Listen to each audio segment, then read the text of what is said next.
नमस्कार दोस्तों, गीता ज्ञान की इस पवित्र यात्रा में आपका हृदय से स्वागत है। क्या आपके साथ कभी ऐसा हुआ है कि आप जीवन के किसी ऐसे मोड़ पर खड़े हों जहां एक तरफ आपका कर्तव्य हो और दूसरी तरफ आपके अपने प्रियजन, जहां सही और गलत का निर्णय करना लगभग असंभव लगे? आज हम गीता के पहले अध्याय में उसी महान दुविधा को समझने जा रहे हैं जिसने दुनिया के सबसे बड़े धनुर्धर को भी पूरी तरह से तोड़ कर रख दिया था। यह है अध्याय 1, अर्जुन विषाद योग, यानी दुख और मोह से ज्ञान तक पहुंचने का योग। कहानी शुरू होती है कुरुक्षेत्र के विशाल युद्ध मैदान से। एक तरफ पांडवों की सेना है तो दूसरी तरफ कौरवों की। शंखनाद की गूंज और योद्धाओं के जोश से आकाश कांप रहा है। लेकिन इस कोलाहल से बहुत दूर हस्तिनापुर के महल में बैठे नेत्रहीन राजा धृतराष्ट्र अपने मंत्री संजय से पूछते हैं, हे संजय, धर्मभूमि कुरुक्षेत्र में युद्ध के लिए इकट्ठे हुए मेरे और पांडु के पुत्रों ने क्या किया? संजय, जिन्हें दिव्य दृष्टि प्राप्त थी, युद्ध का आंखों देखा हाल सुनाना शुरू करते हैं।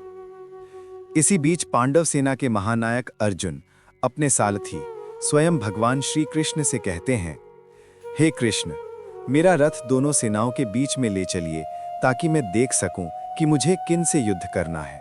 भगवान कृष्ण रथ को ठीक कौरव सेना के सामने भीष्म पितामह और गुरु द्रोणाचार्य के सम्मुख लाकर खड़ा कर देते हैं। और जैसे ही अर्जुन की नज़र सामने खड़ी सेना पर पड़ती है, वीर अर्जुन का दिल बैठ जाता है।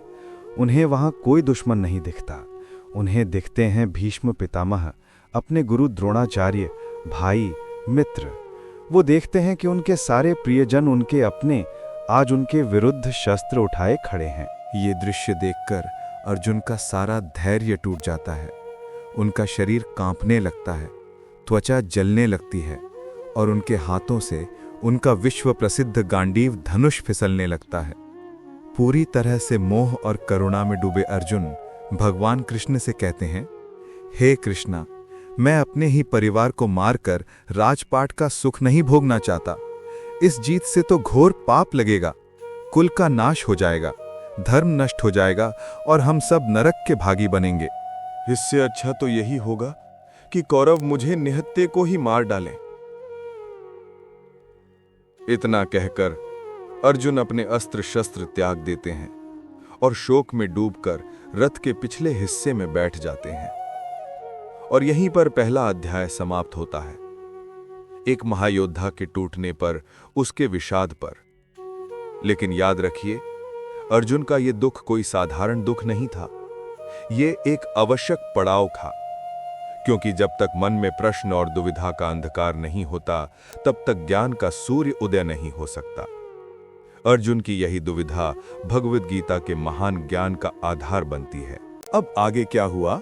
अर्जुन की इस हालत को देखकर भगवान कृष्ण ने क्या कहा, ये हम जानेंगे अपनी अगली वीडियो में, अध्याय 1 के मुख्य चर्चा वाले हिस्से में।